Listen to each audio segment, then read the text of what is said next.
C'est une journée historique ici en République centrafricaine. Le vote a bel et bien commencé. On parle d'un scrutin général qui concerne donc la présidentielle législative municipale, mais surtout régionale. Écoutez, on est toujours dans ce premier arrondissement, principalement dans ce deuxième centre de vote. Ici, d'ailleurs, a voté le principal challenger du président Faustin Archange-Touadéra, M.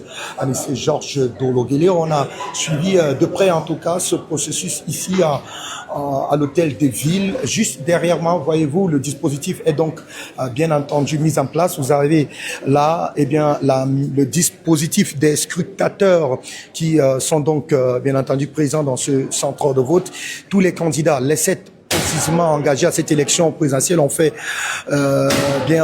bien fait d'avoir leurs représentants à l'effet donc de jouer les rôles de gendarmes dans ce processus et dans ce scrutin assez impressionnant. Là, vous avez donc bien entendu les responsables de l'ANE, les agents de l'ANE qui veillent à ce que le processus se passe de manière assez transparente. Mais il faut dire qu'il y a une dynamique, une dimension pédagogique, notamment à ce qui est fait ici, parce qu'on a suivi tout à l'heure à Nof, un homme Anthony qui s'était un tout petit peu brouillé dans le processus. Il a été rapidement rattrapé par les agents de l'ANE. Là, vous avez donc les bulletins rouges qui est donc bien entendu consacré à l'élection présidentielle selon donc les couleurs choisies par l'autorité nationale des élections. Le bulletin bleu, il est pour les élections législatives ici en République de Centrafrique. Et juste après le bleu, nous avons le blanc, le bulletin blanc qui concerne donc bien entendu les élections régionales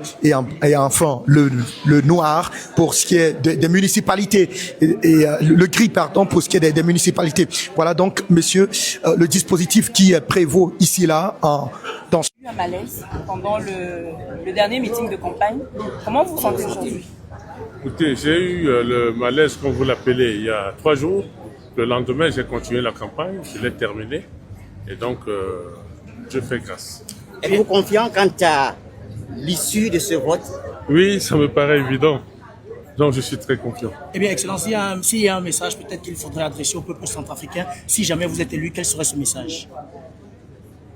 De m'élire d'abord, et puis de penser à demain, parce que je vais avoir besoin de tout le monde pour construire la Centrafrique de demain. Alors, si vous n'êtes pas élu, allez-vous accepter le résultat des autres? Il n'y a aucune raison pour que je ne sois pas élu. Il n'y a aucune raison pour que je ne sois pas élu. Donc, c'est un cas que je n'envisage même pas.